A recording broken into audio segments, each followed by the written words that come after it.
नमस्कार। मैं हूं जल्पा क्षत्रिय और आप देख रहे हो के न्यूज नेशनल। अब सबसे बड़ा प्रश्न ये है कि क्या 2014 के बाद जो मोदी लहर उठी थी वो पश्चिम बंगाल की हार के साथ कहीं ना कहीं शांत पड़ती दिखी।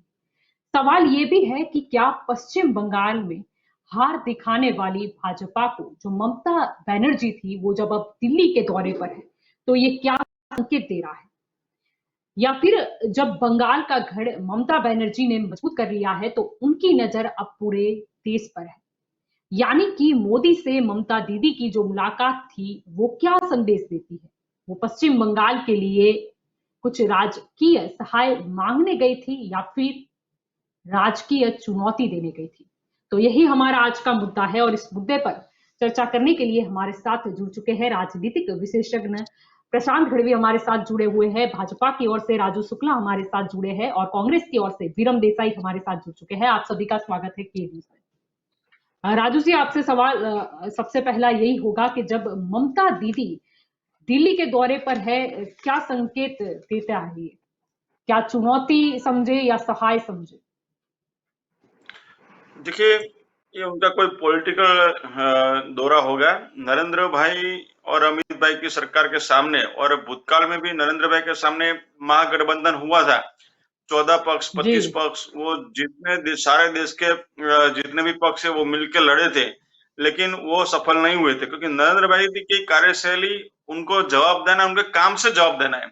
नरेंद्र भाई की जो अभी भारत का विकास का जो उन्होंने एक नेम लिया है कि भाई भारत को इतनी ऊंचाई पर पहुंचाना है, और इसकी वजह से वो काम करके जवाब जी देते हैं।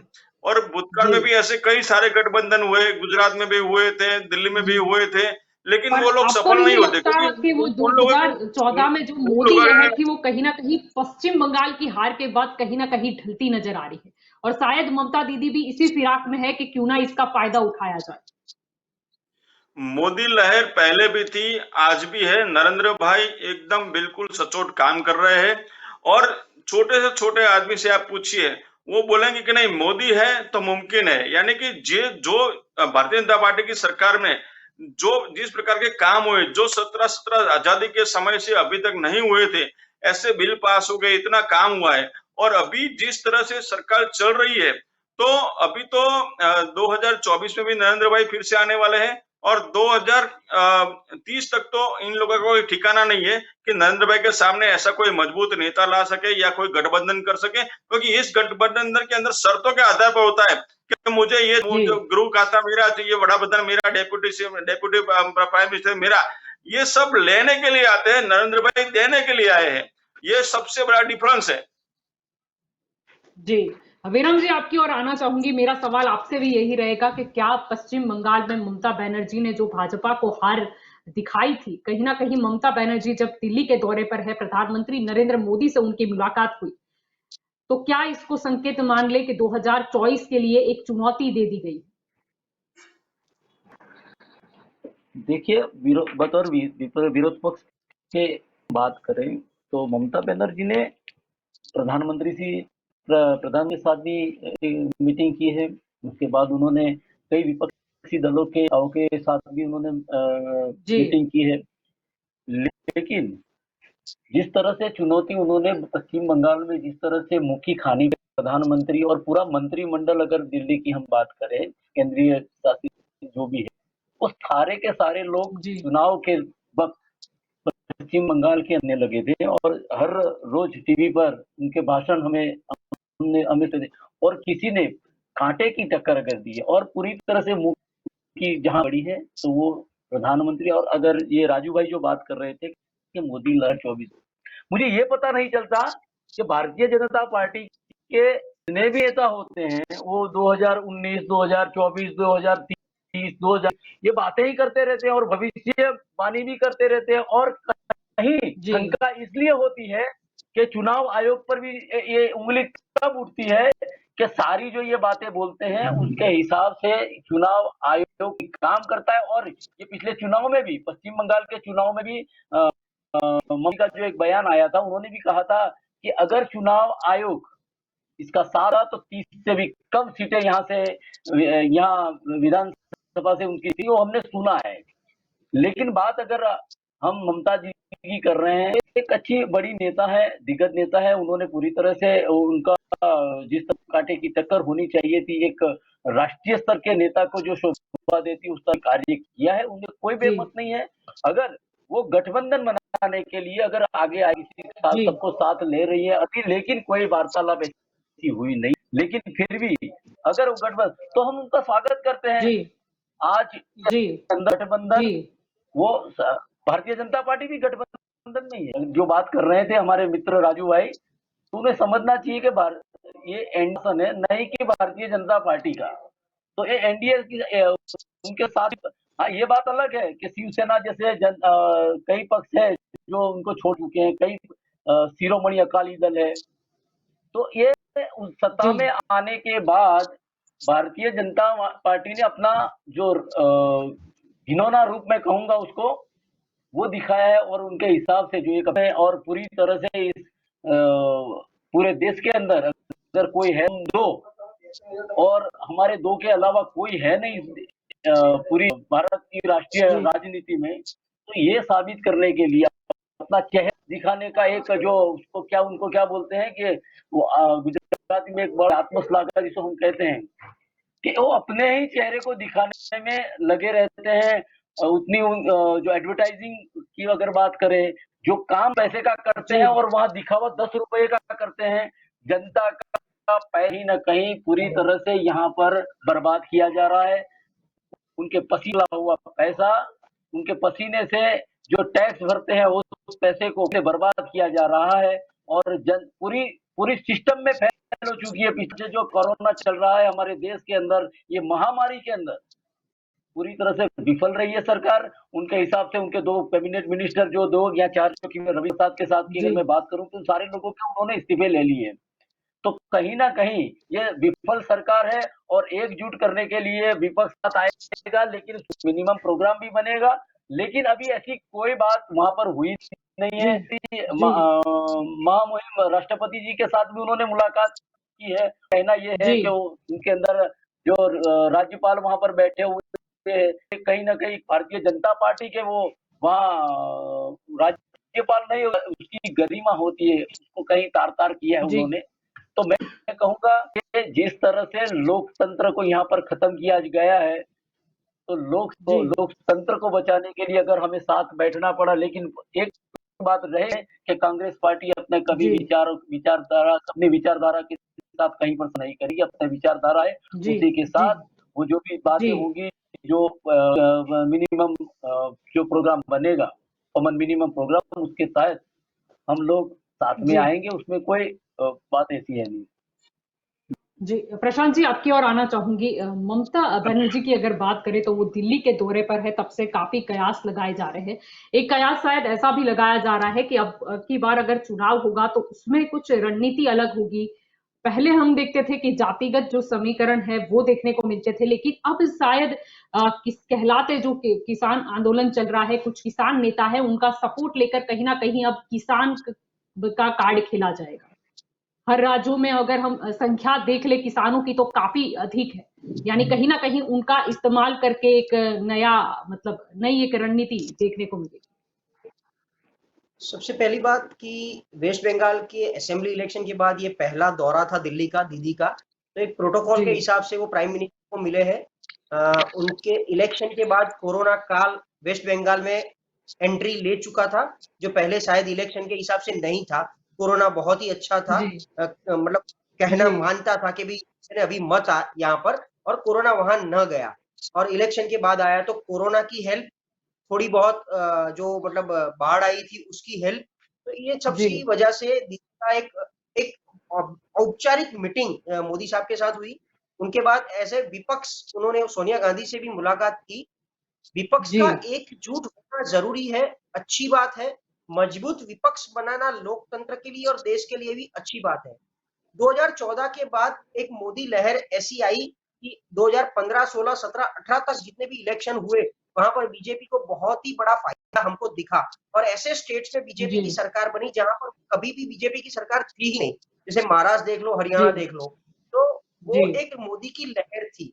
लेकिन 18 के बाद फिर धीरे धीरे ऐसा हमने देखा कहीं ना कहीं कि इंडिविजुअल स्टेट्स वाले बोलने लगे, जैसे मोदी से कोई बैर नहीं, शिवराज तेरी खैर नहीं मध्य प्रदेश, मोदी से कोई बैर नहीं, रानी तेरी खैर नहीं राजस्थान, उसके बाद हमने झारखंड देखा, ये वेस्ट बंगाल देखा। जी लेकिन तो कहीं ना कहीं जनता एक ऐसे मूड में है कि सेंटर में बीजेपी की सरकार कुछ करती होगी, क्योंकि 14 के बाद 19 जी का इलेक्शन भी हमने देखा, जहां वेस्ट बंगाल में 2 सीट पे थी बीजेपी, वहां 18 सीट पे आ चुकी है आज की तारीख में, और 19 का इलेक्शन अभी अभी गया है लेटेस्ट में। तो टीएमसी का पोजीशन जो 2016 में था वो 2021 में रहा, हमने जी देखा अच्छा परफॉर्मेंस दे रहा है। दूसरी बात, अगर एज ए विपक्ष सबको खड़ा करना है तो 2019 में भी दीदी ने ही वेस्ट बंगाल में जी ही एक बहुत बड़ा ऑडिशन बनाया था कि सब विपक्ष एकजुट पे आ जाओ, और दीदी ने सोनिया गांधी का हाथ ऐसे पकड़ के स्टेज पे बीच में खड़ा जी रख के ऐसा किया था। लेकिन तब क्या हुआ, फिर हमने कुछ नहीं देखा। वही विपक्ष, वही गठबंधन यूपी में भी हुआ था, तो यूपी में सपा बसपा ने क्या किया। तो सबसे बड़ी बात यह है कि इस देश में दो ही पार्टी चल रही है, कि एक नेशनल पार्टी, जी एक रीजनल पार्टी, और जो नेशनल पार्टी है वो रीजनल पार्टी के नीचे बैठ के काम करने के लिए एक्सेप्ट नहीं करती है। जिस तरीके से महाराष्ट्र में भाजपा ने काम नहीं किया, बाकी जगह कांग्रेस ने काम नहीं किया है। तो सबसे पहली बात, कांग्रेस किसी को अपना एक नेता मानने के लिए तैयार नहीं है। जिस तरीके जी से यूपी में गठबंधन हुआ, तो सपा बसपा ने क्या हुआ, रिजर्वेशन में 2 सीट दे दी थी, जी रायबरेली और अमेठी। जी हर जगह उन्होंने अपने खुद के चुनाव, अपने खुद के कैंडिडेट्स खड़े कर दिए थे। उसी तरह अगर दीदी ने सिर्फ वेस्ट बंगाल के परफॉर्मेंस से दीदी ने ऐसा मान लिया है कि भाई मैं एक मजबूत कैंडिडेट हूं प्रधानमंत्री को फाइट देने के लिए, बीजेपी को फाइट देने के लिए, उन्होंने काफी जगह ऐसा अपने भाषण में भी अभी बोला है दिल्ली में कि बीजेपी को हटाने के लिए एक मजबूत विपक्ष और मजबूत हमको एकजुट होना जरूरी है। लेकिन वो खुद जी ही बोलेंगे, उनका एक्सेप्टेंस बाकी कोई पार्टी नहीं दे रही है। जिस तरीके से शरद पवार एक ट्राई कर रहे थे 2019 में, तो उनको भी कहीं ऐसी जी सक्सेस नहीं मिली, और वो सबको जी इकट्ठा करने के बाद हमको कोई सॉलिड परफॉर्मेंस ग्राउंड पे नहीं दिखा कि चलो विपक्ष एक तरफ है, बीजेपी एक तरफ है। तो अगर दीदी फाइटिंग मतलब एक फाइटर की तरह अगर दिख रहे हैं, तो सबसे पहले एक्सेप्टेंस, सभी पार्टी एक प्लेटफॉर्म पे आके जी बोले कि हाँ ममता दीदी एक बड़ी चुनौती वाली कैंडिडेट से, एक चुनौती वाले प्रोफाइल है, और हम बीजेपी के सामने हम इनको एक्सेप्ट करके खड़ा करना चाहते हैं, और जैसे दीदी बोलेगी वैसे हम बैकएंड में काम करेंगे, उसी तरह सीटों का बंटवारा होगा। क्योंकि अगर कांग्रेस को तो पता था 2014 में भी जी कांग्रेस का परफॉर्मेंस बंगाल में उतना हाई नहीं था, हैवी नहीं था, क्योंकि तब 34 सीट्स दीदी के पास थी, 2 सीट्स बीजेपी के पास थी। तो अगर कांग्रेस को तब गठबंधन करना था तो तभी बोलते थे कि वेस्ट बंगाल में जैसा दीदी बोले वैसे हम कैंडिडेट 2019 में खड़ा करेंगे। जी फिर भी उन्होंने तो हर जी सीट्स पे खड़ा कर दिया था। तो अभी उनकी चुनौती यह है कि विपक्ष मतलब मोदी वर्सेस ऑल, तो ऑल का इकट्ठा होना बहुत ही मुश्किल है। जैसे जी सपा बसपा आज की तारीख में इंडिविजुअली लड़ रहे हैं, उन्होंने तो बोल दिया मेरा काम हुआ नहीं, अब मैं तेरी बुआ नहीं, तो मतलब बुआ जी भतीजा अलग अलग लड़ रहे हैं।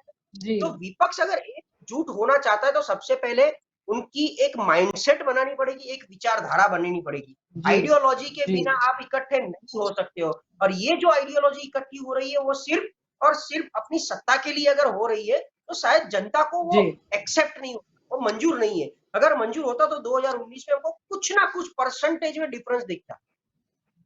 जी जी राजू जी, आपकी ओर आना चाहूंगी। अभी बात करें तो मॉनसून का सत्र भी चल रहा है, लेकिन कहीं ना कहीं महंगाई पर कोई बात नहीं हो रही, बेरोजगारी पर कोई बात नहीं हो रही, जनता को क्या फायदा होगा ऐसी कोई बात नजर नहीं आ रही है।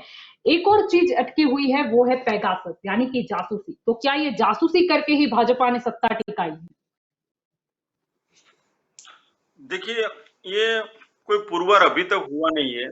जो एनएसए कंपनी है इजराइल की, उसने भी अभी ऐसा किया बोला नहीं है कि भाई भारत सरकार को हमने सॉफ्टवेयर बेचा था, और इसका कोई सिर्फ आक्षेपबाजी हुई है, कोई पुरावा नक्कर है नहीं उन लोगों के पास भी, एविडेंस कोई है नहीं कि भाई ये जाके ठोस सबूत पेश करे कि भाई ये कॉल हुआ था, ये रिकॉर्डिंग हुआ था।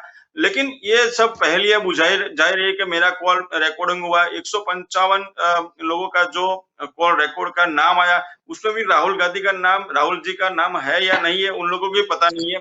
बराबर। दूसरा कि अभी जी अभी जस्ट मैंने रेडियो पे सुना और कि ये जो संसद के कंपनी है अंदर उसके डॉक्यूमेंट आज में तो साफ तौर पर संसद के, लिखा हुआ है कि वो सिर्फ और सिर्फ राजकीय मतलब जो भी सत्ताधारी पक्ष होता है जो भी देश का, उसी को ये डेटा देती है।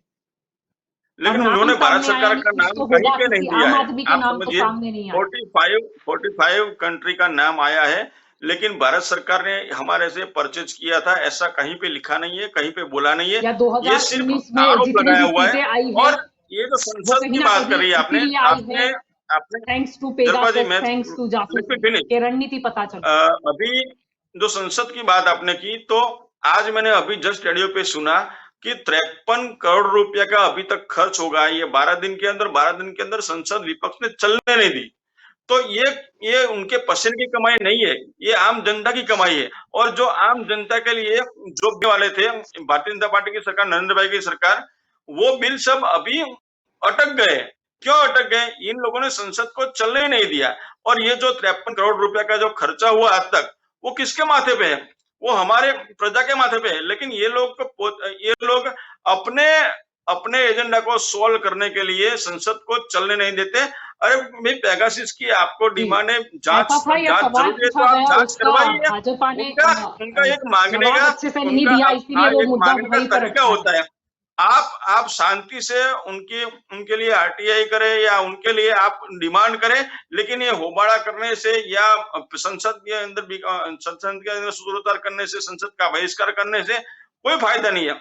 आप शांत तरीके से मांगे और सरकार आपको कोऑपरेट करेगी। लेकिन ये जो बिल लाने वाले थे, जो ये सरकार में जो दलित, बिछड़े और जो प्रजा कल्याण के काम वाले जो बिल लाने वाले थे, वो सब अटक गए। और ये खर्चा जो हमारे माथे पे आ गया, वो विपक्ष के कारण आ गया है। लेकिन जो विपक्ष इकट्ठा होके ये सब कर सकता है, तो जी, इकट्ठा होके ये क्यों नहीं लेकिन करते कहीं कि ना भाई कहीं चलो ये संसद को चलने दे, संसद में और जो भी संसद कुछ के देखने अंदर को जो मिल रहा है, बिल हो कहीं ना उनके कहीं लिए भाजपा सपोर्ट को ये करे। खतरा नजर नहीं आ रहा।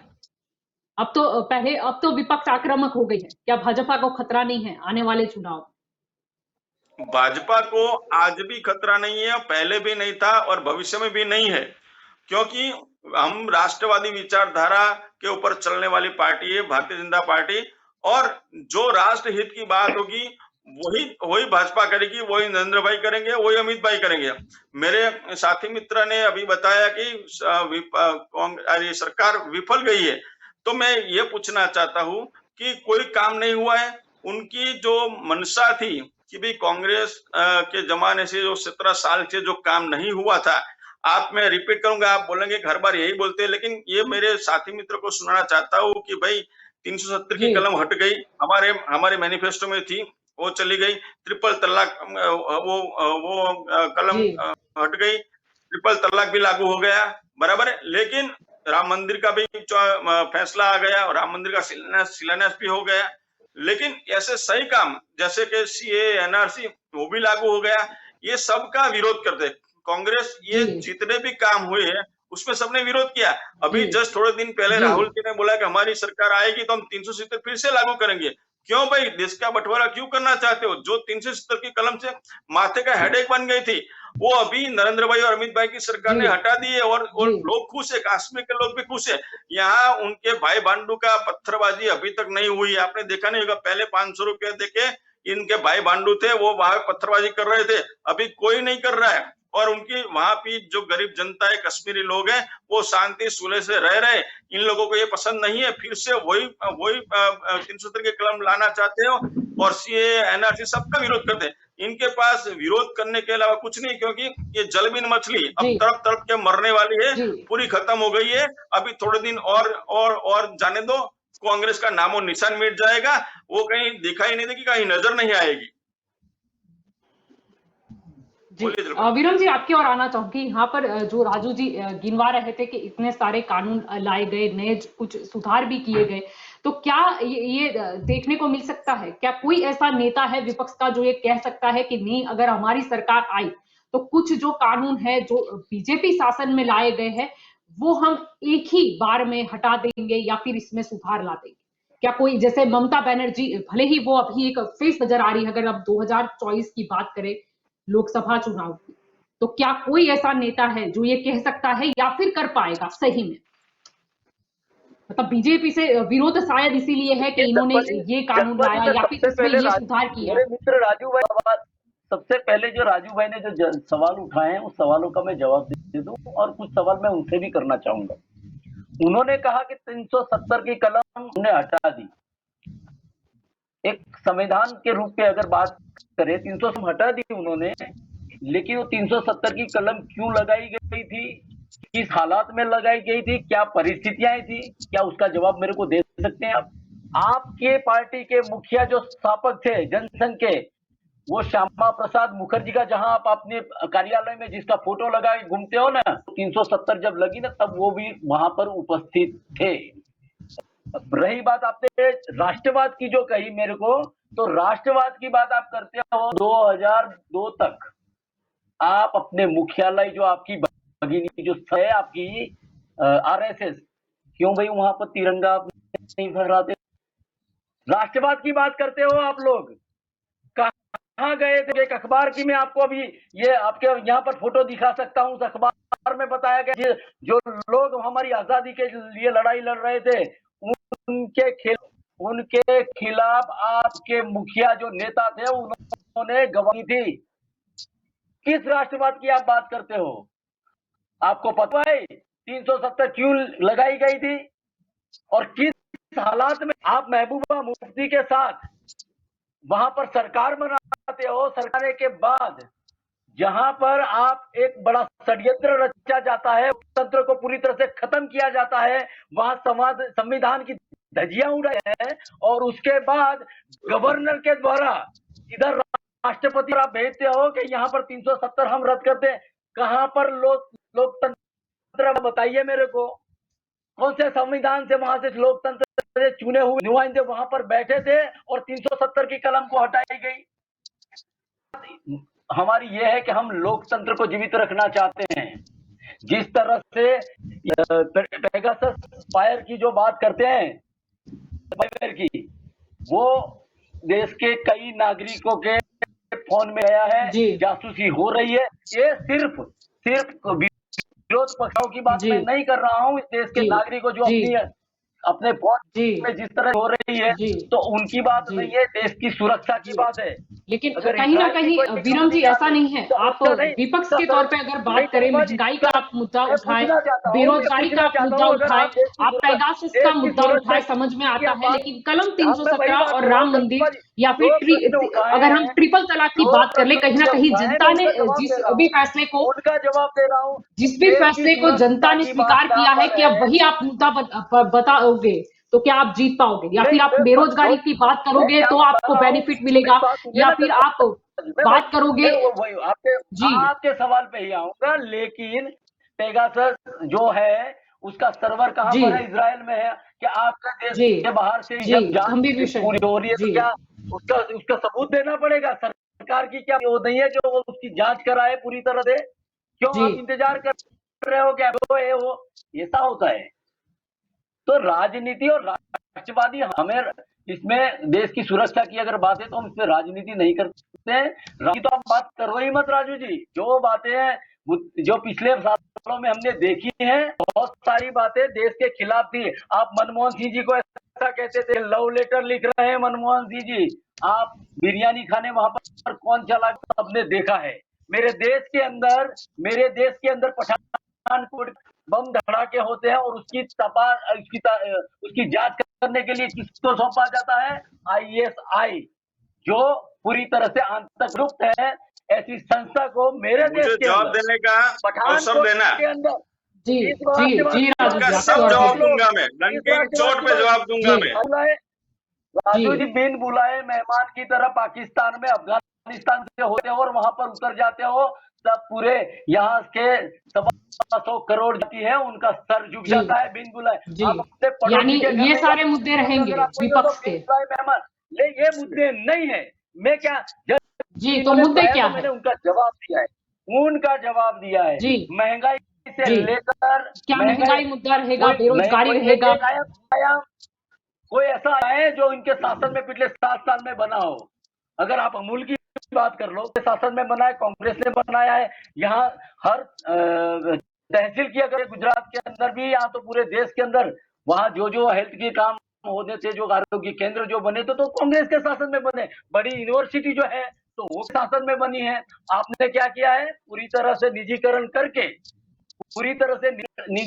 करके जो 5-7 और उनमें से 2-3 जो बड़े होती है वो जो जी आपको स्क्रिप्ट जी लिख कर दे रहे हैं हमारे जी प्रधानमंत्री वैसे को, कभी विरम हमारे जी मान लेते प्रधानमंत्री हैं, किसी अगर कंपनी 2024 की बात के करें, मान ब्रांड लेते हैं, एम्बेसडर बने हो, मान लेते हैं अभी तो क्या आप विपक्ष में हो, भारतवर्ष 2024 के के इतिहास चुनाव में में अगर जनता फिर जलपा से जी भारतवर्ष आपको के ही चुनती इतिहास है, में मेरे तो को क्या आप बताइए कि कोई कॉर्पोरेट करण है उसे बताइए पूरी तरह कोई हटा पाओगे? कंपनी का या और ब्रांड कोई पार्टी, एम्बेसडर अगर बना ममता हो, बनर्जी की वो बात कर पहली लो या बार शरद मुझे पवार की जब मिला है। बात कर लो, ये ऐसी क्या राजनीति है आप ये इनकी, जो ये कॉर्पोरेट ऐसे करण हो रहा राष्ट्रवादी है वो है क्या बदल पाओगे कि आप? एक कंपनी के जो टेलीकॉम कंपनी है उनके अंदर बतौर एडवर्टाइज के रूप में उनकी फोटो छपती है, ऐसा भारत के इतिहास में कभी नहीं हुआ। सारी बनाई थी जो हमने देश की जो हमने इकट्ठी करके बनाई हुई थी, वो सारी आपने बेच दी है। कौन जी सी राष्ट्र में जी बात करते हो? जी जी एक जी नया लेकिन आयाम अपने क्या देश का अभी नाम माना जाए बताइए यूपीए की आजादी। सरकार आएगी तो एक क्या नया आयाम हटा बताइए देंगे? मेरे को, जी, निजीकरण नहीं नया होगा फिर, आयाम बताइए। या फिर एक हैं? ही बात में बदलाव ला देंगे, सारे सरकारी क्षेत्र के अंडर आ जाएंगे?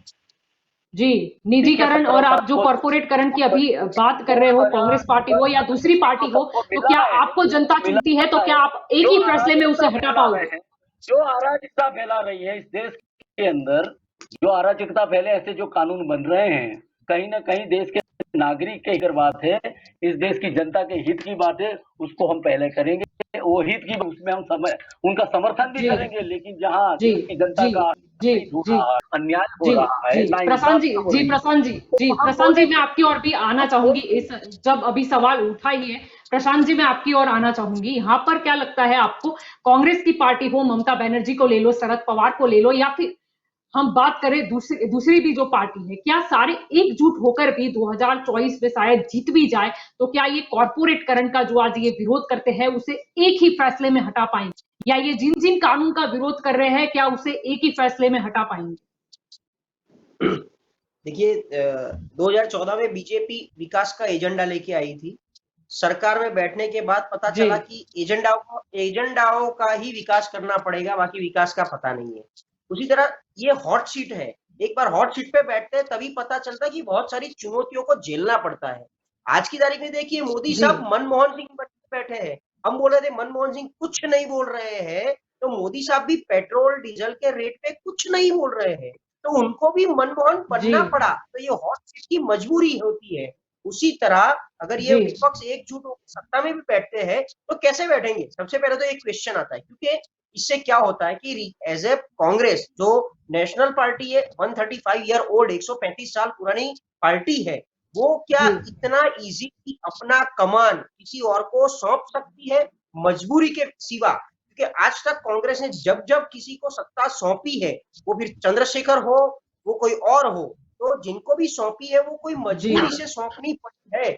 ऐसा नहीं है कि उनको उतना वो नहीं मिला था, फेवर नहीं मिला था, फेवर था, फिर भी मजबूरी से उन्होंने सत्ता सौंपी है। तो क्या कांग्रेस और पहले का जी कांग्रेस और अब की कांग्रेस में बहुत डिफरेंस है। पहले कांग्रेस थी तो एक पूरा यूनाइटेड ग्रुप था, जो अभी G23 बन चुका है।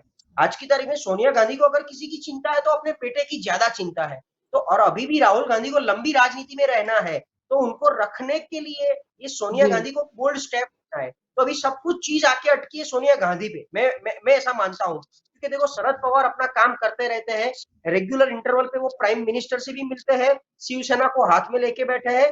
अगर अभी कुछ भी रहेगा तो वो आम आदमी पार्टी को भी अपनी पॉकेट में लेके घूम सकते हैं। वो शरद पवार की एक ताकत है, वो पॉलिटिकल सेफोलॉजिस्ट भी है, जी हवामान को बहुत अच्छी जी तरह पहचानते हैं। उसी तरह अगर शरद पवार के बाद कोई देखा जाए स्ट्रांगली, तो मतलब दीदी है, एक सोनिया गांधी, शरद पवार और ममता दीदी। तो ममता दीदी को जी प्रोजेक्ट करना, अगर देश में ले जाना, उनके लिए उनको कांग्रेस का सपोर्ट सबसे पहले चाहिएगा, क्योंकि कांग्रेस नेशनल पार्टी है। टीएमसी की बात करो तो वेस्ट बंगाल को छोड़ के उनकी प्रेजेंस कहां पर है? एनसीपी की बात करो तो छुटमुट उनकी प्रेजेंस को बात करके कहां है महाराष्ट्र के बाद? तो जहां प्रेजेंस जी नहीं है, जी उनके पास संगठन जी नहीं है, तो हर जगह पर दीदी के नाम से लड़ाना है। आज तक जिसके सामने पड़े थे, आज उसको साथ में लेके चलना है। तो ये बहुत बड़ी जी चुनौती है। जिससे कांग्रेस के एमएलए बीजेपी में जाते हैं, जिनका विरोध किया है, उनको जी साथ में लेके चलना है। उसी तरह जी इनको अगर साथ में लेके जाना है, प्रोजेक्ट करना है, और अगर सब कुछ हो जाता है तो सबसे बड़ा यूपी का रास्ता, दिल्ली में पहुंचने के लिए वाया यूपी जाना पड़ता है। तो अभी भी अखिलेश जी यादव और जी मायावती, ये दोनों बहुत बड़ी चुनौती दोनों सबके लिए है, कांग्रेस भी है और टीएमसी के लिए भी है। तो क्या ये दोनों उनको एक्सेप्ट करेंगे? चलो अरविंद केजरीवाल एक टाइम पे मान भी जाएंगे तो वो क्या कर सकते हैं, लेकिन मायावती और अखिलेश ये दोनों कैसे सपोर्ट करेंगे? और दिल्ली जाने के लिए यूपी का सपोर्ट लेना बहुत ही जरूरी है। तो ये सब कैलकुलेशन करते मुझे लग रहा है टफ है, पॉसिबल है, मतलब मुमकिन नामुमकिन नहीं है। जो बोल रहे हैं ना असंभव नहीं है। तो इसके लिए सबसे पहले अगर किसी को भी कॉम्प्रोमाइज करना पड़ेगा तो वो कांग्रेस पार्टी है। तो कांग्रेस सोचे कि इसको कैसे ले जाना है, टर्न बाय टर्न करना है। जिस तरीके से यूपी के इलेक्शन में, आने वाले इलेक्शन में किसी ने वो एसबीएसपी ने एक गठबंधन एआईएमआईएम के साथ किया है और ऐसी 10 छोटी छोटी रीजनल पार्टी के साथ करके बोला है कि 5 साल में हम 5 सीएम देंगे। तो क्या ममता के आने से 5 साल में वो 5 पीएम देंगे, 2 पीएम देंगे, काफी सारे डेप्यूटी पीएम देंगे? किस तरीके से इक्वेशन बनाएंगे वो उनको समझना है। और दूसरी बात, वो सब छोड़ के वेस्ट बंगाल का मॉडल क्या है आज की तारीख में? अगर दीदी स्ट्रांग दिख रही है तो वेस्ट बंगाल के मॉडल को समझना पड़ेगा कि वो उनकी जनता को ऐसा क्या दे रही है जो देश की जनता के पास नहीं है। और कुछ तो होगा तब जाके दीदी को 216 की मेजोरिटी दी हुई है। तो आज की तारीख में 100 में से मैं ऐसा मान रहा हूँ 30% ऐसी योजनाएं हैं जो दीदी ने इम्प्लीमेंट नहीं करने दी है, जो सेंटर की है और स्टेट में इम्प्लीमेंट नहीं करने दिया है, बट फिर भी स्टेट उनसे खुश है। तो ऐसा क्या है? वेस्ट बंगाल का मॉडल पूरे देश में जाएगा, जिस तरीके से गुजरात का मॉडल लेके बीजेपी जा रही है। वेस्ट बंगाल के मॉडल में ऐसा क्या है जो देश की बाकी की जनता एक्सेप्ट करेगी? और अगर ऐसा होता तो वेस्ट बंगाल के आसपास में 7 सिस्टर्स भी है नॉर्थ ईस्ट की, और बाकी और 2 ऐसे भी स्टेट्स है जो बहुत ही नेबरिंग स्टेट्स है, लेकिन वहां भी आज तक टीएमसी खाता नहीं खोल पाई है।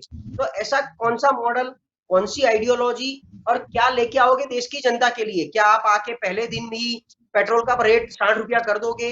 क्या आप आके महंगाई कम करोगे? देश में कितनी रोजगारी आप प्रोड्यूस करोगे, जनरेट करोगे, कैसे करोगे? तो मॉडल लेके आना पड़ेगा जो आज की तारीख में मुझे रीजनल पार्टी में ऐसा कोई मॉडल नहीं दिख रहा है जो देश को दे सके। जी राजू जी, आपकी ओर आना चाहूंगी। क्या लगता है, अभी लोकसभा चुनाव को तो देर है, उससे पहले गुजरात में इलेक्शन आ रहे हैं, पंजाब की बात करें पंजाब में इलेक्शन आ रहे हैं, यूपी में इलेक्शन आ रहे हैं। क्या लगता है कहीं ना कहीं अगर ये चुनाव में भाजपा को अगर हार झेलनी पड़ी तो कहीं ना कहीं 2024 के लिए वो खतरा बन जाएगा? क्योंकि अगर यूपी की भी बात करें तो शायद योगी जी भी नाराज चल रहे थे, और जब फूट पड़ी है तो शायद इसका असर चुनाव के परिणाम पे भी देखने को मिलेगा। जलपा जी, आज मैं आपको रिक्वेस्ट हूँ कि मेरा जो भी टाइम है ना, टाइम विरम भाई को देना, क्योंकि मेरा वो करते हैं। उन्होंने जो बताया अभी जवाब में, जो मुझे बोलना था, सरकार की गौरव गाथा बोलनी थी, उन्होंने बोल दिया कि 370 कैसे लगाया, क्यों लगाया, न वहां पे क्या हुआ, न अमूल किसने बनाया, न भाई आपने सब कुछ आपने बनाया, लेकिन आप प्रमुख नहीं बना सकते, ये सही बात है। और विरम भाई जो बता रहे थे कि भाई कश्मीर के बारे में बताया उन्होंने, सीए एनआरसी के बारे में बोला, सरकार की विफलताओं के बारे में बोला, लेकिन एक बात भी रह गई विरम भाई बोलने की, सर्जिकल स्ट्राइक आपने नहीं बोली। सर्जिकल स्ट्राइक के बारे में बोलिए। और जो आपके जो प्रमुख थे राहुल जी, उन्होंने उसके एविडेंस मांगे थे, वो नहीं बोला। ये सारे मुद्दे उठाए। हाँ, आप मेरा टाइम जलपा जी आज विरम भाई को दे दीजिए। मुझे बहुत राहत रहेगी आज गले में कि भाई विरम भाई मेरे प्रवक्ता है, आज कांग्रेस की ओर से आए, लेकिन मेरी तरफ से बोलते हैं। मैं उसका धन्यवाद करना चाहता हूँ कि अभी एक पॉइंट रह गया है विरम जी, सर्जिकल स्ट्राइक का बोल दीजिए। आपको नहीं लगता कि भाजपा अगर बहुत ही लाइटली लेती है तो कहीं ना कहीं ये विपक्ष भारी तो पड़ जाए? नहीं, लाइटली, क्योंकि मोदी लहर शांत होती नजर तो हारेगी नहीं। जो काम है उसको हम लाइटली नहीं लेते। नरेंद्र भाई और अमित भाई की सरकार आने के बाद जो काम है वही हमने किया है। हम लोग इन लोगों के सामने देखते नहीं है, कितने भी गठबंधन बना, जैसे प्रशांत जी ने बताया कि ये लोग गठबंधन बनाते हैं, लेकिन कोई रोड मैप नहीं है कि मैं विजन नहीं है कि आगे क्या करना है। क्या उनको एक ही विजन है कि मैं इस देश का प्रधानमंत्री बन जाऊं, इस देश का प्राइम मिनिस्टर बन जाऊं, गृह मंत्री बन जाऊं, और मेरे भाग में क्या आता है वो ही देखते हैं। रोड मैप की बात कर रहे हो तो 2014 का इलेक्शन की बात करें तो शायद भाजपा यही दिखा के आई थी कि ये चीजें कांग्रेस नहीं कर पाई, इसीलिए अब हम करेंगे, हम दूर कर देंगे, हम रोजगारी दे देंगे और काफी सारे, जो कांग्रेस के शासन में नहीं हुआ वो सब होता रहता है, और जो कांग्रेस के शासन में जो नहीं हुआ है वो सब हुआ है। और मैं यही बताना आपको चाहता नहीं हूँ लगता आपकी कि भी स्ट्रेटेजी शायद दूसरे पक्ष भी नरेंद्र भाई अपनाने का के लिए विजन भाजपा नहीं कर एकदम पाई वो क्लियर हम है। कर दिखाएं? नरेंद्र भाई का विजन एकदम क्लियर है कि भारत को विश्व गुरु बनाना है एनी हाउ, तो उसके लिए जो भी करना पड़े, जो भी करना पड़े वो करेंगे, लेकिन भारत को विश्व गुरु बनाएंगे। लेकिन ये कांग्रेस है तब तक रहती है नहीं रहती वो हमें पता नहीं है, क्योंकि आज आपने बोला कि भाजपा जीतेगी या नहीं जीतेगी, तो मैं विरम भाई को थैंक्स बोलना चाहता हूँ कि ऐसे ऐसे प्रवक्ता को आप हर रोज बुलाइए तो भाजपा ऑटोमेटिकली जीत जाएगी, क्योंकि हमें हमारा प्रचार करने की जरूरत है, हमने क्या काम किया है वो बोलने की जरूरत नहीं है। तो मैं वही बोलता हूँ कि भारतीय जनता पार्टी की सरकार आज भी है और कल भी रहने वाली है। आप चिंता छोड़ दीजिए, नरेंद्र भाई का विकास अटकने वाला नहीं है। जी, कोई बात नहीं, फिर भी ममता दीदी से बचकर रहना। विरम जी, मैं आपकी ओर आना चाहूंगी। यहाँ पर हम कुछ गणित को समझने की कोशिश करेंगे। अगर लोकसभा सीट के गणित को हम देखते हैं, पश्चिम बंगाल जिसमें 42 सीट है, यूपी की बात करें तो 80 सीट है, महाराष्ट्र की बात करें 48 है, बिहार की बात करें 40 है, झारखंड की बात करें तो 14 और दिल्ली की 7 सीटों को, यानी वो पूरा जो एक फेस है उसे अगर हम जोड़ दें तो 231 सीट है, जिसमें से 139 सीट बीजेपी ने जीती थी। और सामने अगर हम दूसरी पार्टी की बात करते हैं तो शिवसेना की बात करें तो 18, हम महाराष्ट्र की ले 18 सीट, टीएमसी की गिने तो 22, सपा की गिने तो 5, बीएसपी की गिने तो 10 और कांग्रेस की मतलब यही सारे राज्यों में से अगर हम गिनते हैं, कांग्रेस शासित जो राज्य है उसकी हम बात नहीं कर ले, लेकिन दूसरे जो राज्यों की है वहां पर देखते हैं तो 6 सीट, एनसीपी की 4 सीट। तो क्या लगता है कि सारे विपक्ष अगर एकजुट भी हो पाए तो फिर भाजपा को हरा पाएंगे या फिर ये नहीं काम लगेगा? सत्ता बात करनी है तो राजू जी जो बोल रहे थे कि सत्ता सबसे बड़ी त्याग की मूर्ति है। सोनिया जी अगर उन्होंने 2004 में अगर प्रधानमंत्री तो उन्हें कोई रोक नहीं सकता था। राजू जी आप बड़ी विनम्रता से मैं आप देश का संविधान रोक देता था, आपको पता नहीं है? सुब्रमण्यम स्वामी से आप बोलिए। जी, आपने सोनिया गांधी की बात की है विरम जी, तो कहीं ना कहीं ऐसा तो नहीं है कि ममता बनर्जी से मोदी से ज्यादा सोनिया को गांधी को खतरा रहा? 10 साल का शासन कांग्रेस यूपीए शासन रहा। अगर कोई भी पोर्टफोलियो अगर लेना था राहुल जी को कोई रोक नहीं सकता था, लेकिन उनको सत्ता से वो लोग प्यार में जिस तरह से नरेंद्र भाई मोदी ने, पर कहीं ना कहीं अभी बीच में भी सारे विपक्ष एकजुट होकर नजर आए थे, कांग्रेस नहीं दिखी थी कहीं ना कहीं, या फिर ममता बनर्जी का जो बढ़ता हुआ कद है मतलब पश्चिम बंगाल के इस चुनाव के बाद कहीं ना कहीं सोनिया गांधी की जो छवि थी वो कहीं ना कहीं खतरे में। कांग्रेस पार्टी मैंने पहले ही बताया कि अपने जो विचारधारा है उनके साथ कभी भी समाधान नहीं करेगी। अगर वो विचारधारा के साथ समाधान करके अगर कोई गठबंधन की बात करता है तो वो हम नहीं करेंगे। और उसका उदाहरण के रूप में आपको मैं महाराष्ट्र की अगर बात करूं, जो भी हमारे साथ अगर हमारे साथ वहां पर है, सत्ता में हम लोग उनके साथ है, तो वो वहां पर केंद्र में भी उसके भाजपा के साथ सत्ता में भी, लेकिन हमने कभी भी हमारी विचारधारा को बाजू पर रखकर कभी भी किसी भी बात के हम समाधान किसी भी साथ नहीं करेंगे। ये हमारी सबसे बड़ी बात है। कारण है या फिर ममता बनर्जी की बात करें तो वो कांग्रेस में से फिर निकल के वो तृणमूल कांग्रेस का बनना, यानी कहीं ना कहीं वो पुरानी बात खट्टी हुई। हमारे पास जो चिन्ह है 3 रंगों का, हम इन 3 रंगों के रहेंगे। हम किसी भी पार्टी अगर 2 रंगों की बात करती है तो हम उन 2 बंदे नहीं देंगे, हम उन 2 रंगों के साथ कभी नहीं जाएंगे। हमारी सबसे बड़ी और नहीं सत्ता हम तो चाहेंगे कि इस देश का लोकतंत्र, यानी कि ममता बनर्जी के अगर नेतृत्व में बनती है, अगर सारी विरोध पक्ष एकजुट होते हैं तो कांग्रेस नहीं शामिल होगी। इसका सीधा तौर पर अर्थ ये निकलता है, ममता बनर्जी के नेतृत्व में कांग्रेस नहीं है। मैं वही बता रहा हूँ। अगर मैं क्या बताऊं कि अगर पार्टी के साथ कोई भी पार्टी हमारी विचारधारा के साथ, वो हमारे विचारधारा के साथ हम अगर आगे बढ़ना चाहते हैं तो हम वो साथ होंगे। वहां पर कॉमन मिनिमम प्रोग्राम बनेगा, एक एजेंडा होगा, लेकिन अगर उससे कोई जाति बाती की अगर बात कर कोई किसी और की बात करे तो हम उनके साथ कभी भी नहीं जाएंगे। वो तय करने की बात अगर वो हाई कमांड है और जहां जब साथ बैठेंगे और जो प्रोग्राम बनेगा वो सबके लिए सवाल। लेकिन फिलहाल अभी वो बात अभी है नहीं। अगर बननी है संगठन होना है, तो संगठन में जो पहल की है शायद ममता बनर्जी ने, जिस तरह से आप दिखा रहे हैं कि ममता जी को सोनिया जी से मिली है या तो किसी तो मिली, तो जो बात होगी जो हुआ होगा उनके बीच में, और जो पार्टी वो सोच देश के जनता के हित में जो भी निर्णय लेना पड़ेगा, तो अगर हम उनके साथ जाएंगे उसमें कोई राय नहीं है। लेकिन जिस तरह से राजू जी ने जो सवाल उठाए थे, लेकिन फिर भी प्रधानमंत्री का चेहरा तो एक ही रहेगा। बात बताई है प्रधानमंत्री का चेहरा तो एक ही रहेगा, यानी ममता बनर्जी को एक्सेप्ट करेगी कांग्रेस। ये गठबंधन में बड़ा प्रधान कौन बनेगा? मैंने क्या बताया, आप वो एक ही बात बताइए। मैं जो बता रहा हूँ, साथ आएंगे, वो एक कॉमन मिनिमम प्रोग्राम होगा, उसके बाद निर्णय पाएगा ना। वो अभी से तो हम नहीं कह सकते कि ममता बनर्जी बनने वाली है या तो सोनिया जी बनने देश में एक बड़ा प्रधान होता है, 14 बड़ा प्रधान नहीं होते। अरे आप अपना मुख्यमंत्री भी नहीं नाम बता रहे थे अभी पिछले। प्रमुख तो बनाइए भाई, भारत का प्रमुख नहीं है, बोर्ड का प्रमुख नहीं है, प्रदेश का प्रमुख नहीं है, और एक ही परिवार आता है सब में, विचारधारा एक ही परिवार की है, गांधी परिवार की विचारधारा से चलो, बाकी प्रमुख तो गांधी में ऐसे ही बनेगा। लेकिन भाई सोचो जरा, देश का विचार करना है, 14 बड़ा प्रधान नहीं होता है, एक ही बड़ा प्रधान होता है। पहले बड़ा प्रधान का कैंडिडेट नक्की कीजिए, बाद में आगे आइए।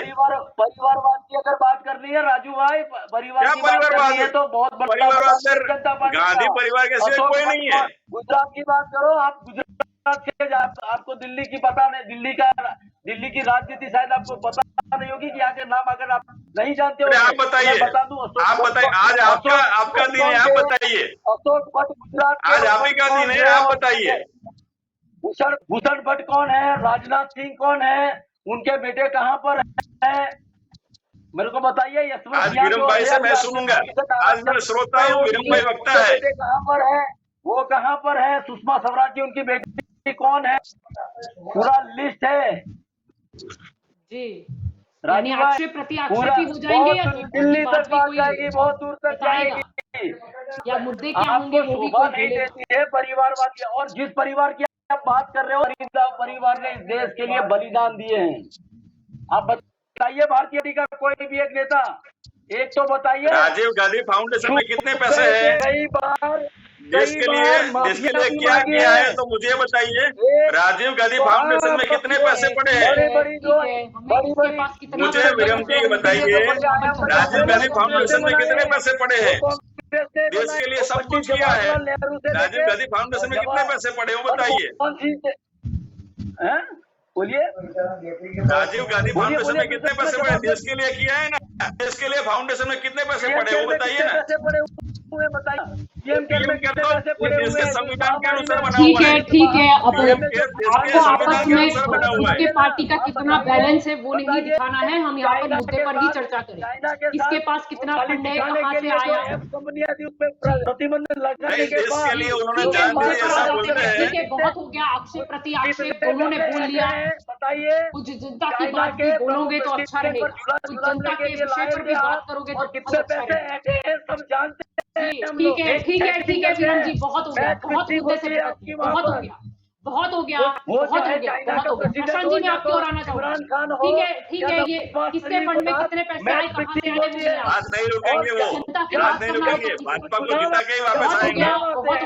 प्रशांत जी आपकी ओर आना चाहूँगा। ठीक है, बहुत हो गया आक्षेप प्रति आक्षेप। इसी में जनता की बात जो है वो कहीं ना कहीं अलग छूट जाती है। आज तक उसकी 2024 तक बोलेंगे, ठीक है 2024 तक बोलेंगे, भाजपा को जिता के आएंगे। राष्ट्रवाद जनता की बात कोई लेता ही नहीं है।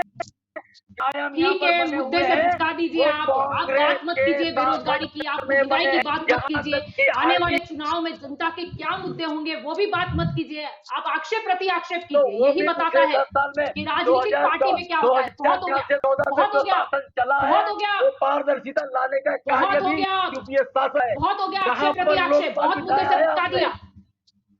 जो सवाल है उस पर जवाब दीजिए। एक दूसरे को आक्षेप प्रति आक्षेप करना हो तो आप अपने अलग से फोन जोड़िए। यहाँ पर ये प्लेटफॉर्म नहीं है, यहाँ पर ये प्लेटफॉर्म नहीं है, यहाँ पर ये प्लेटफॉर्म नहीं है। मुद्दे पर आ जाते हैं, दोनों ने राम मंदिर पर पहुंच जाते हैं, जो मुद्दे पर थी वो कहाँ जी। बहुत हो गया। बहुत हो गया, बहुत हो गया, बहुत हो गया। वो तो मुद्दे से भटकाएंगे, आप भटक जाओगे। आप बोलिए ना आगे, कांग्रेस का क्या मुद्दा रहेगा? दर्शकों आप को तो महंगाई के पता मुद्दे चलना पर आओगे, चाहिए। आप बेरोजगारी के मुद्दे पर आओगे, जो आप उस पर विषय सब पर चर्चा है, कीजिए। जिसे भ्रमित किया जा रहा है, जो बातें कर रहे हैं तो उनका जवाब तो देना ना, दर्शकों को भी पता शर्मा चले। जी अरे बोलने क्या दो, आपका जवाब फिर आप देना चैनल है देख बोल रहे आपको? हैं वो कि तो रहे आपको मुद्दा एक बड़ा भटकाएंगे, चैनल जो आप लोग मुद्दा आपको भटक देख जाओगे, रहे फिर हैं संसद में हम तो लोग देख उनको रहे हैं। नहीं, आपकी उन सुई पे वहां पर जवाब कहा नहीं मिला, आपकी सुई एक भटकाने ही की पॉइंट बात पर नहीं अटकी हुई। है। जो ना राजू महंगाई भाई की ने बात हो सवाल रही किया है, उसके मैंने ना जवाब बेरोजगारी की दिए। बात हो रही है, ना जनता के किसी प्रश्न की बात हो रही है। बेरोजगारी आपकी पीने एक जगह पे उन्होंने अटका दी और आप अटक गए हो। ये पिछले विपक्ष है, 45 सालों से कहीं वो तो बढ़कर मुद्दे हुई से है। भटकाएंगे, उनकी आप बात क्यों भटक रहे हो? मुझे वो नहीं किया। उन्होंने जो सवाल किया उसका मैंने जवाब दे दिया है। अगर हो गया अगर ना, उनको भ्रमित हो गया करना ना, वो यानी चाहते जनता की हैं, वो बात करने का देशभक्ति टाइम की ही और नहीं है। राष्ट्रवादी की बातें ठीक है, करते हैं। ठीक है, ठीक है, ठीक है, ठीक है, बहुत हो गया। प्रशांत जी आपकी ओर आना चाहूंगी, हमारे मेन मुद्दे पर आ जाते हैं। अगर ये तो हमने कुछ जो सीटों का गणित देखा था, अगर हम मध्य प्रदेश गुजरात की बात कर ले तो कुछ 55 सीट करीबन होगी। हिमाचल प्रदेश उत्तराखंड की देखें तो 9 सीट, तेलंगाना आंध्र प्रदेश कर्नाटक को दे ले तो 17 सीट यानी कि 70, तमिलनाडु और केरल को देख ले हम तो 59 सीट, यानी कहीं ना कहीं इसमें भी दूसरी जो पार्टी है, अधर पार्टी, जो छोटी मोटी पार्टी हम देख ले, उनका भी कोई वजूद नहीं है। यानी कहीं ना कहीं भाजपा के लिए इतना खतरा भी नजर नहीं आ रहा। देखिए 2019 में भी ये प्रॉब्लम था कि देश का अगर आप पूरा पूरा अपना इंडिया का मैप देखो तो ये दो बंटवारा एकदम एग्जैक्टली सेंटर पे लाइन करो तो ऊपर का वजूद ज्यादा था। जैसे आपने गिना लिया, यूपी है, बिहार है, झारखंड, राजस्थान, मध्य प्रदेश, ये सीट कैलकुलेशन और नीचे का सीट कैलकुलेशन और रीजनल पार्टी। आपको अगर याद होगा कि 2019 में अगर विपक्ष एकजुट होता तो तब नेता चंद्रबाबू नायडू भी एक थे रेस में, कि उनका भी कहीं नाम लिया जाता था कि वो जिस तरीके से उनका मतलब टूट चुका था बीजेपी के साथ गठबंधन, वो एनडीए से बाहर आ चुके थे, तो वो ऐसा लग रहा था कि चंद्रबाबू नायडू, लेकिन उनकी खुद की एक सीट भी वो नहीं ले पाए अच्छी तरीके से, तो एक चैलेंज था। तो पता नहीं कहीं कहीं देश में एक ऐसा माहौल गिन लो, लोगों की एक एक्सेप्टेंस गिन लो। ठीक है, अभी प्रॉब्लम बहुत है, पूरे देश प्रॉब्लम से भरा हुआ है, लेकिन विपक्ष एकजुट होकर लोगों के लिए कैसे रोड मैप, क्या माइलस्टोन, क्या रोड मैप, क्या पॉलिसी, क्या किस तरीके से उसको नया बनाएंगे। जिस तरीके से भाजपा बोल रहा है कि देश नया बन रहा है, तो एक पूरा विपक्ष एक होकर देश को नया कैसे बनाएगा, वो रोड मैप कहीं नहीं दिख रहा है। तो अभी एक ही है, मोदी को हटाओ देश बचाओ। तो लेकिन मोदी को हटाना है, उसके लिए आपके पास कॉन्क्रीट 10 स्टेप 20 स्टेप, इस मुद्दों का एजेंडा जो बोलते हैं वो कहाँ है, वो आप लेके आइए। किस तरीके से आप भी, अगर अभी आप देखो, ऐसा नहीं होता है कि हर चीज मैनिफेस्टो से ही देनी होती है। 2024 के इलेक्शन को अभी 3-4 साल बाकी है, आप अपना एक मैनिफेस्टो नहीं, लेकिन एक 20 पॉइंट 30 पॉइंट का एजेंडा कि ये वे से हम नौकरियां देंगे, इस ये हमारे पास फॉर्मूला है, इस फॉर्मूले से हम देश को नया बनाना और बचाना चाहते हैं। आप लाइए, पेट्रोल डीजल का रेट कैसे आप कम करेंगे, आप उसके जो भी पिछले बॉन्ड है उसमें कैसे एक्ट करेंगे, आरबीआई का जो पैसा अभी बाहर पड़ा हुआ है वो कैसे अंदर लाएंगे, आप रोजगारी कैसे उत्पन्न करेंगे, इंडस्ट्री का ग्रोथ कैसे करोगे, हेल्थ का इंफ्रास्ट्रक्चर हमने सबने एक्सपीरियंस कर लिया है कोरोना काल में, पिछले 1.5 साल में क्या एग्जिस्टिंग इंफ्रास्ट्रक्चर क्या है, उसमें सुधार कैसे आएगा, एजुकेशन में सुधार कैसे आएगा, इंडस्ट्री ग्रोथ कैसे होगी। तो आप अभी से कुछ मुद्दे लेके आइए। हर बार ये पॉलिटिकल पार्टीज कोई भी हो, बीजेपी कांग्रेस या पूरे देश की, उनकी एक ही तकलीफ है कि इलेक्शन के टाइम पे वो कुछ मुद्दे और मैनिफेस्टो लेके आते हैं, फिर वो 5 साल सब भूल जाते हैं। अभी किसी को याद नहीं हो 2014 में कांग्रेस का मैनिफेस्टो क्या था। तो जो आपका मैनिफेस्टो होता है वो आपको 5 साल, ऐसा नहीं है कि सत्ता पे आते हैं तो ही काम करना है, 5 साल भी वो आप जनता के बीच में लेके जा सकते हो ताकि जनता आपको एक्सेप्ट कर सके। तो उसी तरह नीचे का आप देख लो, तो देखो देव गौड़ा को भी हमने प्राइम मिनिस्टर देखा है, आई.के. गुजराल को भी हमने प्राइम मिनिस्टर देखा हुआ है। तो कहीं ना कहीं रीजनल पार्टी का भी एक स्ट्रॉन्ग वजूद होता है जो अपने स्टेट को कंट्रोल करता है और स्टेट की पॉलिसी को सेंटर में ले जाने के लिए सफल बनते हैं। इसी तरह अगर विपक्ष एकजुट होता है, 19 लोग थे जो पीएम का ऑडिशन 2019 में किया था, 19 सब पार्टियां मिलकर 19 लोग ने वेस्ट बंगाल में ही ऑडिशन किया था, लेकिन तब वो लोग पीएम का कैंडिडेट फाइनल नहीं कर पाए और पता नहीं जनता ने भी कैसे मतलब आया था जो भी था। आज की तारीख में वोट शेयर में आप देख लो तो बीजेपी का जो वोट शेयर है बाकी सब में जो बढ़ चुका है। तो कहीं ना कहीं आपको मोदी के खिलाफ भी अगर लड़ना है तो आपका एक स्ट्रेटेजी, रणनीति क्या है, कैंडिडेट क्या है, देश के अभी एग्जिस्टिंग जो चैलेंज है, उसको ओवरकम करने के लिए आपकी स्ट्रेटेजी क्या है यार? अभी अगर आपके पास है तो आप देखिए, मैं समझ रहा हूं कि सरकार किसी की सुनती नहीं है। सरकार न तो सर्वदलीय बैठक बुलाती है, न सरकार विपक्ष को बुला के सजेशंस लेती है। आज की तारीख में मनमोहन सिंह को लिखना पड़ा लेटर, लेकिन सरकार से मनमोहन सिंह को लेटर नहीं गया था कि ऐसी कंडीशन में देश कैसे चलाया जाए, आपके सुझाव दीजिए। ना सुझाव मांगा है, ना ओपिनियन मांगा है। तो सरकार की भी ये भूल है। सरकार में बैठने के बाद आप पॉलिटिकल पार्टीज नहीं हो, आप सरकार हो, आप देश की ही जनता हो, देश चला रहे हो, तो उसमें जिसका भी जहां यूज हो सके वैसा यूज करना चाहिए। जिसकी जैसी कैपेसिटी, जिसकी जैसी स्किल्स है, उसका सुझाव लो, फीडबैक लो, एक्सपीरियंस करो। और नेहरू जी ने वाजपेयी को भेजा था कश्मीर के मुद्दे पे चर्चा करने के लिए, उसी तरह आपने किस विपक्ष को साथ में रखा है बताइए? तो ये सरकार की भूल है? नहीं, ऐसा नहीं है। तो उसी तरह सरकार को मेरी विपक्ष को सुने ताकि संसद चले। आप सुनते नहीं हो, ऐसी कंप्लेन हो रही है इसलिए संसद नहीं चल रही है, सबसे बड़ी बात है, क्योंकि संसद बहुत ही कम चलती है 365 दिन में। और अगर इस तरीके से चलेगा तो लोगों का काम कैसे होगा? तो संसद चलने में आज जो मिल रही है वो सिर्फ पेगासिस के लिए 2 बार मिली, सिर्फ पेगासिस के लिए। क्योंकि ये क्या चल रहा है पूरे देश में यार, मेरे स्टेट में क्या चल रहा है? पेगासिस एक हमें तो उम्मीद थी महंगाई का मुद्दा होगा, हमें उम्मीद थी बेरोजगारी का मुद्दा होगा। बिल्कुल, तो ये सब चुनौती लेके गई थी चर्चा करने की। और वैसे मुझे याद है कोई एक इंटरव्यू में मोदी साहब ने बोला था कि कुछ भी हो, साल में 2 बार दीदी मुझे 2 कुर्ते गिफ्ट करती है। तो हो सकता है शायद वो कुर्ता गिफ्ट करने के लिए भी गई हो दीदी। जी, हो सकता है। जी बिल्कुल। वैसे अगर प्रशांत जी दूसरा भी एक गणित समझा जाए, अगर पश्चिम बंगाल की हम बात कर ले या बात कर ले केरल की, जहां पर वामपंथी है, लेकिन उनकी जो विचारधारा है वो काफी विपरीत है। यानी कहीं ना कहीं जब विपक्ष एकजुट होने की बात करता है, लेकिन उनकी विचारधारा जो ये अलग अलग है, तो लगता नहीं है कि इनका कभी मिलन हो पाएगा। देखिए, लेफ्टिस्ट ऑलवेज विपक्ष में बैठने के लिए ही बनी है, क्योंकि उनको कोई भी पक्ष एक्सेप्टेबल नहीं है। सरकार किसी की भी होगी, कांग्रेस की होगी, भाजपा की होगी, कि किसी थर्ड पार्टी की होगी, लेफ्टिस्ट कभी किसी के साथ बैठेंगे नहीं। और अभी तो लेफ्टिस्ट ऑलमोस्ट खत्म होने को आए हैं, गिने चुने स्टेट में बचे हैं। तो अगर उनको भी उनका व्याप बढ़ाना है तो विपक्ष में एकजुट होना पड़ेगा। सबसे पहले अगर लेफ्टिस्ट किसी के साथ बैठेगा जिस दिन, उस दिन हम मानेंगे कि विपक्ष एक होने के लिए। जी बिल्कुल। तो आप सभी दंगल देश का में इस चर्चा में हमारे साथ जुड़े, इसलिए आप सभी का शुक्रिया। तो दंगल देश का में आज हम बात कर रहे थे कि दिल्ली में ये जो दीदी ने दस्तक दी है, वो आखिरकार संकेत किस बात का है? क्या ममता बनर्जी खुद के राज्य के लिए सहाय मांगने के लिए प्रधानमंत्री के पास गई थी, जो कि उनका हक बनता है, या फिर वो वहां पर चुनौती देने गई थी 2024 के लोकसभा चुनाव?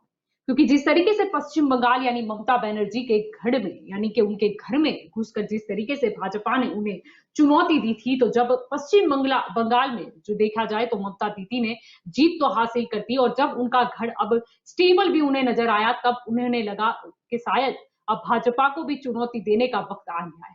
मुद्दा यह भी है कि क्या ममता बनर्जी के द्वारा एक प्रयास भी किया जाए कि सारे विपक्ष एकजुट होकर वो मोदी वर्सेस ऑल वाली नीति लाए? तो क्या मायावती या अखिलेश या उद्धव ठाकरे की बात करें, या फिर हम बात करें केजरीवाल की, क्या ये सभी ममता बनर्जी को सपोर्ट करेंगे या नहीं?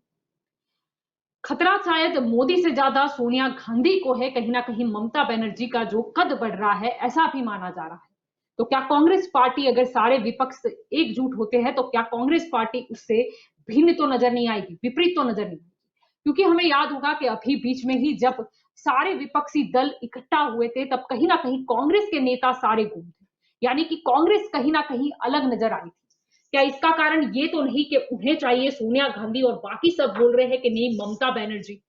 और दूसरी तरफ ये भी हमें नहीं भूलना चाहिए कि शरद पवार, जो कि काफी अनुभवी भी है, और उन्होंने भी प्रशांत किशोर के जो बहुत ही जाने माने रणनीतिकार है, जो एक बार मोदी के साथ भी हुआ करते थे, और शायद नरेंद्र मोदी आज जहां पर है उसके पीछे की एक वजह शायद प्रशांत किशोर भी है। लेकिन क्या शरद पवार को इससे कोई बेनिफिट हो पाएगा? मोदी सरकार अभी तो वैसे इतनी ज्यादा आक्रामक दिखाई नहीं दे रही है लोकसभा चुनाव को लेकर, लेकिन क्या उन्हें अब इसे सीरियसली लेना होगा? क्योंकि पहले शरद पवार आते हैं, फिर ममता बनर्जी आती है, शायद कल उठ के कोई और पार्टी या कोई बड़ा नेता भी आ जाए। इससे पहले यूपी की बात करें, गुजरात की बात करें, तो वो चुनाव है वो भी काफी मायने रखते हैं, क्योंकि हमें पता है कि ये विधानसभा का चुनाव तो एक छोटा चुनाव माना जाता है, लेकिन लोकसभा चुनाव का रास्ता यहीं से होकर गुजरता है।